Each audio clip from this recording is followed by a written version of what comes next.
Bueno, bienvenidos a un video nuevo de este canal que estaba un poco abandonado, la verdad. Desde hace un par de meses creo que no subía nada. Y bienvenidos sobre todo a ustedes y a mí a este nuevo formato que estamos probando, que la verdad que implica bastante más preparación y bastante más trabajo, pero bueno, veremos qué pasa. Puede ser que el contenido gane de esta forma, así que vamos a intentarlo, que es lo único que podemos hacer en esta vida, ¿no? Intentarlo y nada más que eso. Bueno, en este video la idea es hablar un poco sobre el haiku, aportar algunas visiones, aportar concretamente dos visiones o dos formas de entenderlo. ¿Con qué objetivo? ¿Por qué? Y con esta pregunta vamos a empezar. ¿Por qué hablar del haiku hoy? ¿Por qué hablar del haiku desde acá? ¿Y por qué leer el haiku? ¿Es una justificación? ¿O es la búsqueda de una justificación? Es como si estuviéramos en un juicio y yo fuera el abogado defensor del haiku. Tuviera que justificarlo frente a ustedes que son el tribunal o los jueces o yo que sé qué. Ustedes sabrán lo que son, espero. Pero se presenta una dificultad, que es que yo como abogado también tengo mis dudas sobre el haiku. No sé si le creo tanto, o no sé si le creo tanto como antes, o le perdí un poco la fe, y tal vez a la poesía en general también, lo cual no es un signo de salud.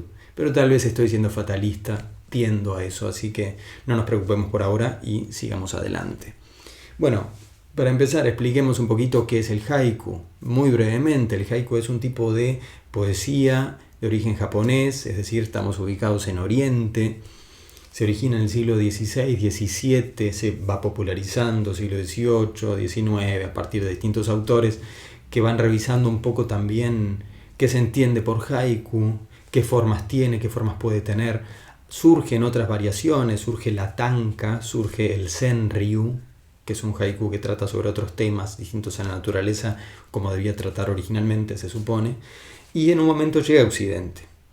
El haiku siempre se caracterizó por ser un poema breve, que constaba de, 3 versos, y se dividían cada uno de esos versos en pequeñas partes regulares que los japoneses llaman mora, conocen como mora. Lo que sucede en nuestro idioma es que la mora no existe de la misma forma que en el japonés, entonces tuvo que encontrarse un análogo. Este análogo que se encontró al traducir la forma poética fue la sílaba. Eso pasó en inglés y en todas las lenguas que surgen del latín, las lenguas latinas. Hay quienes dicen entonces que es un error considerar la sílaba como análoga de la mora japonesa, pero bueno, no sé, puristas siempre lo he sabido y seguramente sean necesarios para la evolución de las especies, no lo sé, no tengo una respuesta. Pero entonces lo que conocemos hoy por haiku en el mundo occidental es un poema breve que está compuesto por 3 versos. El primero de 5 sílabas, el segundo de 7 y el tercero de 5. Suele tratar en general sobre la naturaleza, en otro momento tal vez valga la pena hablar un poco sobre esto, suele tratar sobre la naturaleza, pero en realidad encorsetarlo en eso es un poco y ponerle el techo demasiado bajo. Hay otro nombre para los haikus que no tratan sobre la naturaleza, que vendría a ser senryu, esto que mencionamos antes, que fue a partir de un autor japonés que introdujo esta innovación. Si hablar sobre otra cosa es innovar. Pero bueno, eso es lo que podemos entender por haiku. Entonces, vamos a la primera visión. Todas las cosas las podemos ver desde distintos lugares, ¿no? Y que podamos tener distintas visiones sobre algo, como ver la luna y ver a veces su cara iluminada, a veces su cara menguante, a veces su cara siempre oscura. Podemos verla de todos estos lados y ver que tiene caras distintas. Y obtener visiones contrapuestas sobre esas caras no significa que se contradigan entre sí, sino que la capacidad de ver las cosas desde distintos lugares enriquece nuestro conocimiento de ese objeto. Así que veamos al haiku desde la primera concepción, que es la síntesis, el haiku como síntesis. Construyamos esta idea. La literatura, una de las cosas que busca, una de las tantas que busca, es hablar sobre la experiencia humana. Es decir, un autor, una autora viene, se sienta y por alguna razón siente la necesidad de contar algo que pasó, algo que le dijeron, algo que le parece que vale la pena ser contado. Y hablamos de contar tanto en un sentido narrativo como en un sentido poético, en un sentido lírico. Bien, para contar algo nosotros necesitamos resumir, sí o sí, necesitamos sacar lo que no es importante y necesitamos dejar lo que sí importa, dejar solamente lo que sí importa. Hay 3 géneros literarios mayores, ya lo sabemos, son el género narrativo, el dramático y el lírico. Estos 2 géneros, el narrativo y el dramático, ya realizan una muy buena síntesis al momento de contar sus historias. Por ejemplo, un ejemplo paradigmático, la novela de García Márquez, 100 años de soledad, consta apenas de 400 páginas, no recuerdo ahora, 400 y algo. Para pasar 100 años a 400 páginas hubo que hacer recortes, sacar lo que no era importante. Con otros libros sucede sin duda lo mismo. Libros que cuenten 100 años de soledad o 200 o 300 o una guerra que dure décadas, lo mismo, resumen. Entonces, incluso aunque nosotros nos estemos encontrando con una novela de 1000 páginas, sabemos que para hacerla hubo que realizar una operación de resumen, siempre, sí o sí. En cada cosa que uno cuenta hay resumen. Incluso en los relatos más mínimos, en los relatos cotidianos, eludimos información. Si yo quiero contar lo que me pasó cuando fui al patio a colgar la ropa, no voy a contar todo lo que vi, voy a contar solo lo importante. No sé, que salí y que cuando estaba colgando la ropa pasó un pájaro y me dejó un obsequio sobre una prenda blanca, etc. ¿Qué cosas no conté? No conté cómo se escuchaba el viento entre las hojas, no conté cómo perros ladraban a la distancia, no conté cómo me crucé con, no sé, el vecino, etc. La pregunta sería qué hacía el vecino en el patio. Pero bueno, resumo muchas cosas. Entonces el género narrativo y el dramático resumen para contar sus historias. Ahora, el género lírico, la poesía, las canciones también, por supuesto, acentúan esa síntesis, resumen todavía más. Si nosotros habíamos dicho que, no sé, toda la vida de una reina, es decir, 80, 90 años de historia, una biografía, puede reducirse a 200 páginas en el género narrativo, la poesía resta todavía más, se queda con menos partes, presuntamente las más importantes. Los poemas, lo que entendemos por poema hoy, podríamos hacer una operación de generalización y decir que un poema cabe en una página, a veces en un poco más, a veces en un poco menos, pero ante lo que estamos, si entendemos a la literatura como condensación de algo, como condensación o resumen de la experiencia humana, vamos a ver que la poesía acentúa esa síntesis, acentúa esa condensación, reduce todavía más, quita lo que no le es relevante, lo que le parece que no es importante. Podríamos pensar en una analogía de algunos géneros y subgéneros. Podríamos pensar que una novela corresponde a la arquitectura, es decir, la construcción de los templos y de los edificios. Podríamos pensar que un cuento, más breve, corresponde a la escultura, es decir, la creación de figuras, si se quiere, a tamaño humano o más todavía. Creación de esculturas, el cuento. Y el poema no construye un edificio ni construye una estatua, sino que construye algo mucho menor. Construye, por ejemplo, un anillo, construye un collar, construye una piedra mínima, y se encarga de pulirla y de sacarle brillo y de sacarle las impurezas. Estamos ante construcciones cada vez menores, todas tienen su valor, por supuesto, necesitamos de las 3, pero estamos ante construcciones cada vez menores. Tenemos los edificios, tenemos las estatuas y tenemos las piedras. La labor de la orfebrería vendría a ser eso, la poesía, en el entendido de que sintetiza y resume. Ahora, dentro de la poesía hay un subgénero, si se quiere, hay un subgénero que acentúa todavía más esa síntesis y busca quedarse con lo mínimo. y reducir lo que muy difícilmente había entrado en 20, 30, 40 versos, bueno, reducirlo a apenas 3. Reducirlo a apenas 3. Esta forma es el haiku. Para dar con un haiku y con un haiku que sea bueno, hay que tener mucho cuidado en ese trabajo tan fino como quien talla una piedra mínima, como quien busca las arenas del desierto, como quien talla una tiza, ese trabajo tan delicado con un elemento tan frágil como son 17 sílabas en total. Entonces, si entendemos a la literatura como condensación, el haiku es una de las mayores demostraciones, es uno de los mayores logros de la literatura, porque puede condensar los 100 años de soledad en solo 3 versos. Puede condensar la vida de una reina, la vida de un imperio, en solo 3 versos. Al respecto de esto vamos a ver algunos ejemplos.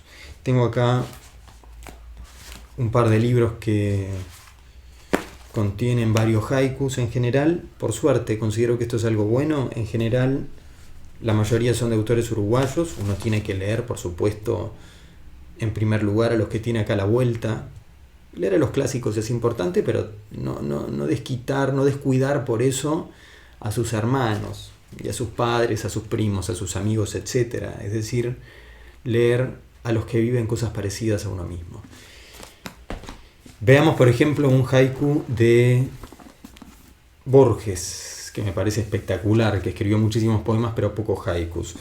Este haiku está en el libro Poesía Completa, tienen la imagen por ahí, y dice, iba a decir es bien breve, pero todos los haikus son breves. Es el número 14, dice, ¿es un imperio esa luz que se apaga o una luciérnaga? Es fantástico. Ya les doy el juicio de la calidad del poema para que no tengan que pensarlo ustedes. Es fantástico.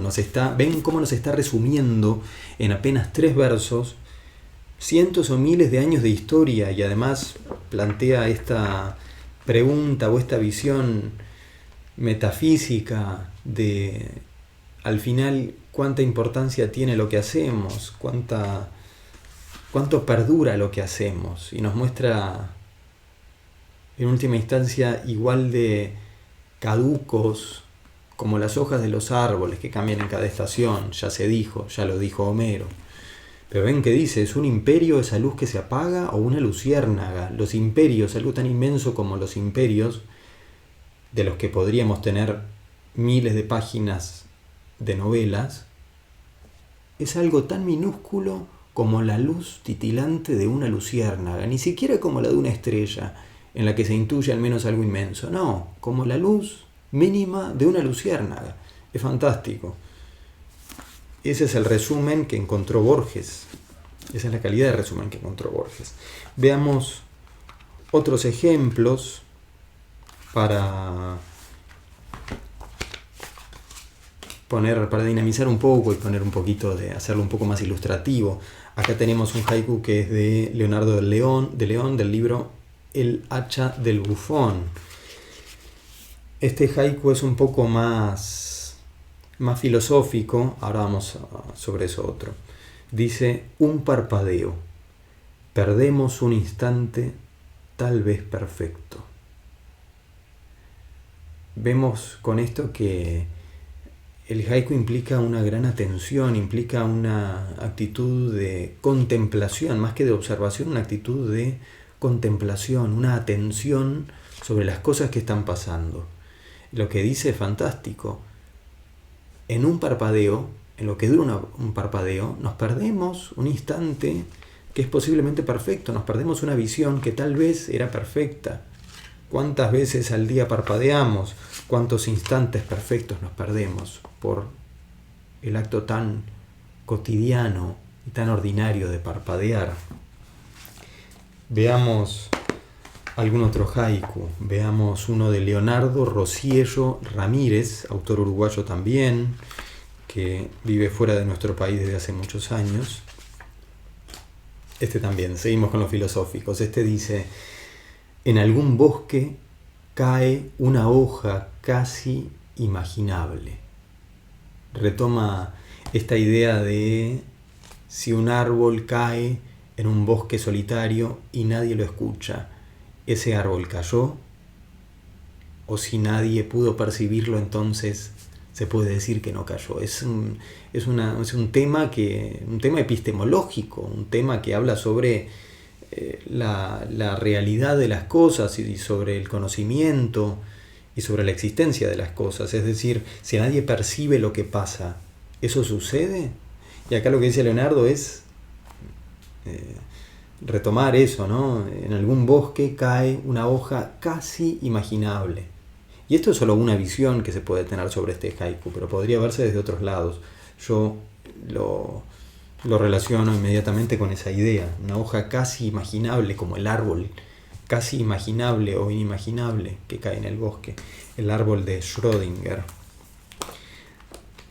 Vamos a ver un haiku más y ahora pasamos a la segunda visión.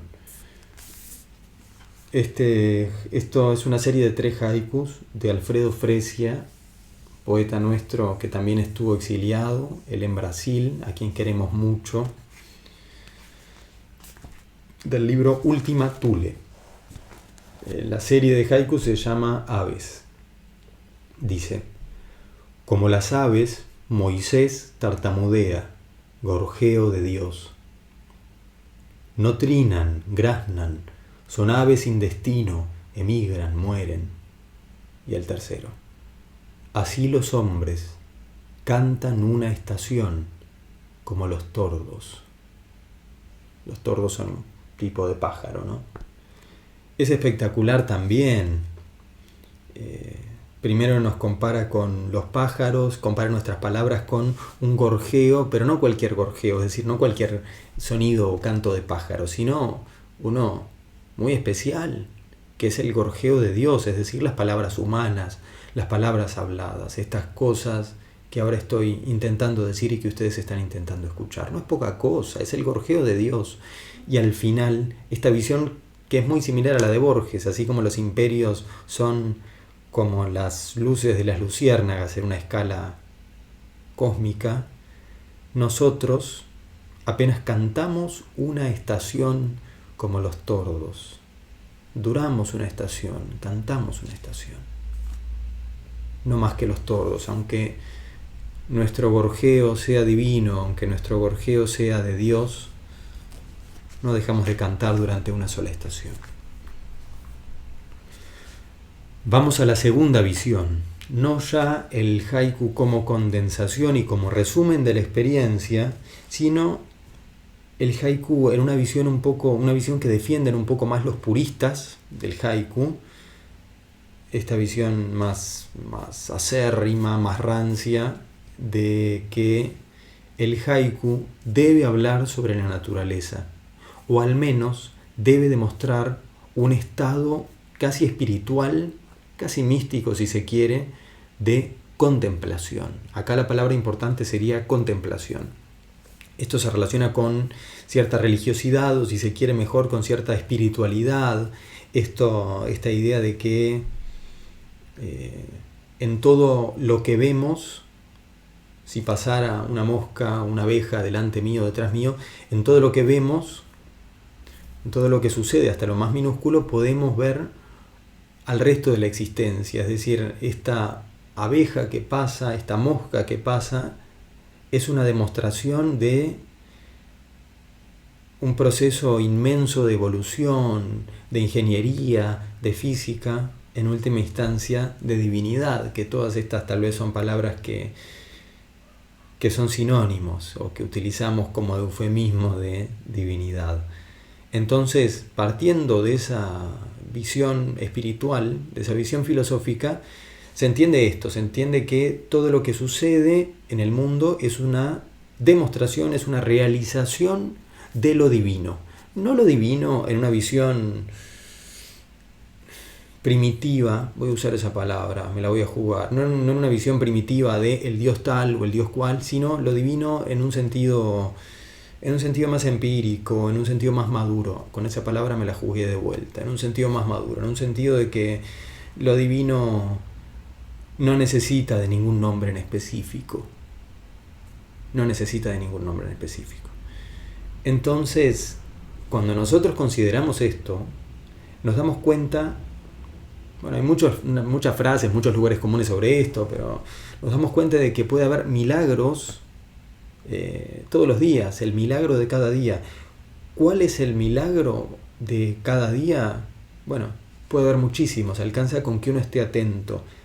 Por ejemplo,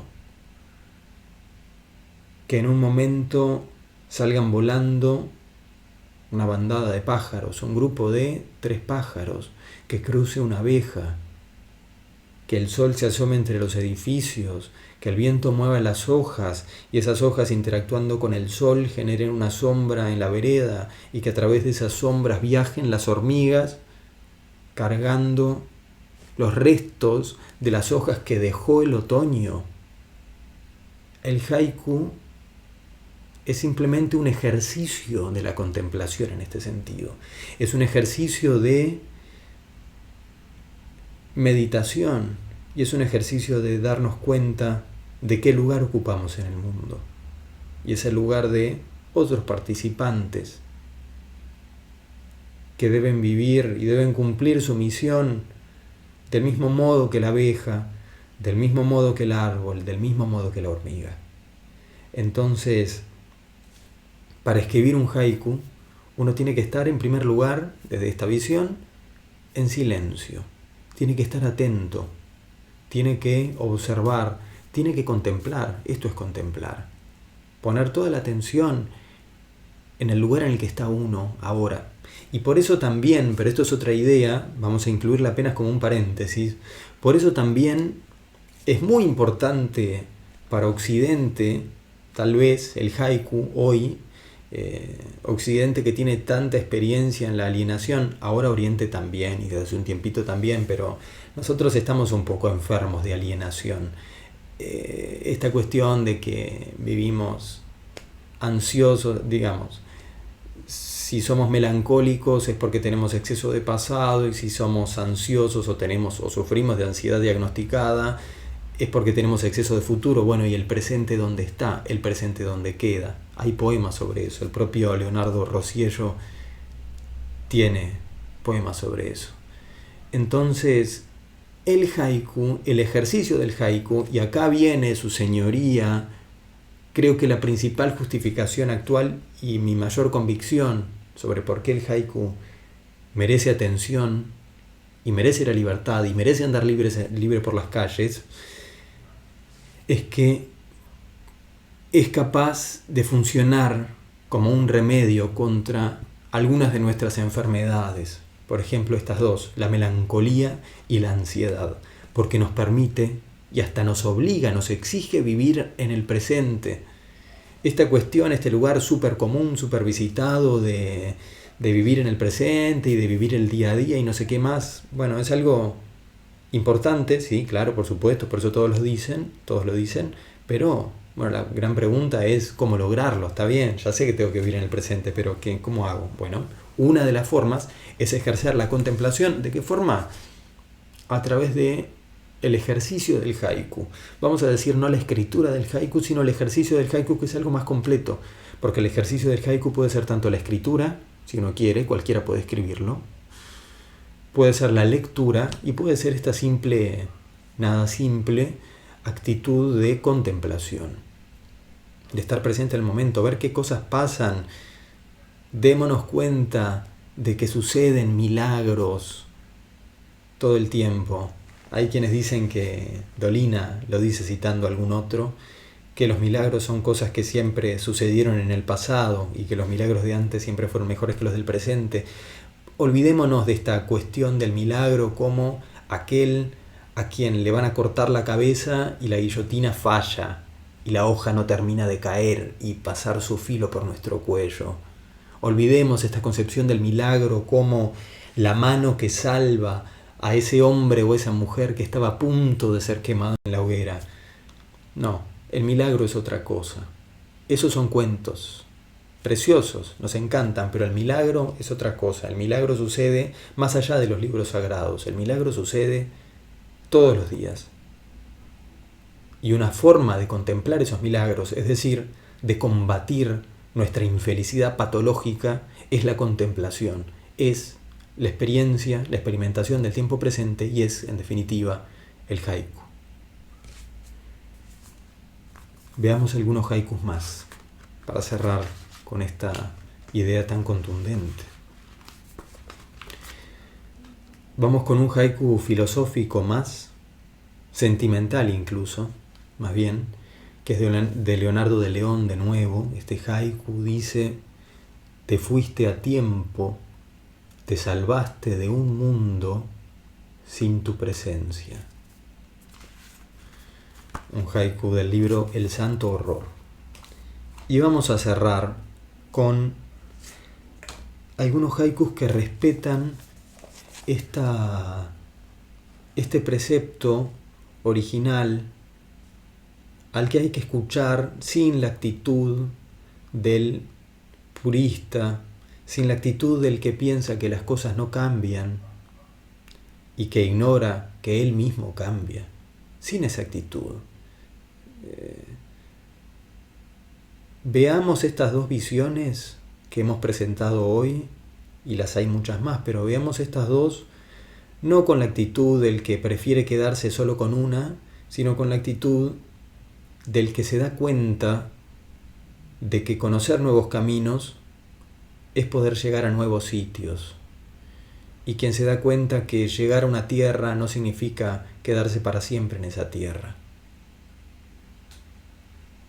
y que hay un valor en conocer nuevas formas de experimentar lo que experimentamos, de vivir nuestra vida, en fin.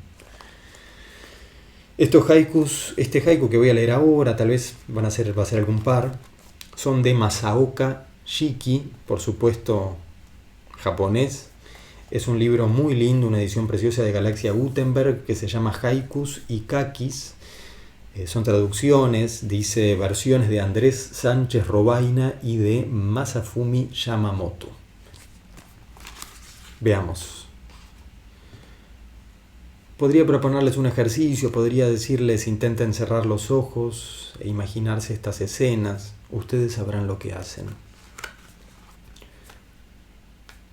Primero, sobre los hombros del gran Buda, la nieve se va fundiendo.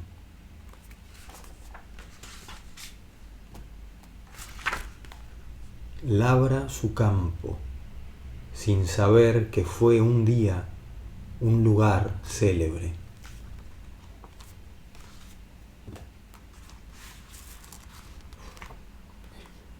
Un grillo donde está el perro enterrado en el jardín.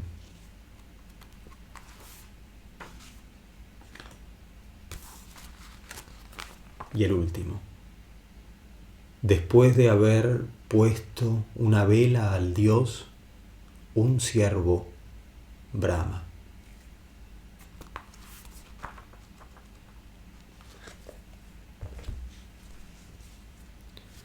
Sin más comentarios acerca del haiku, ustedes dirán cuál es su veredicto.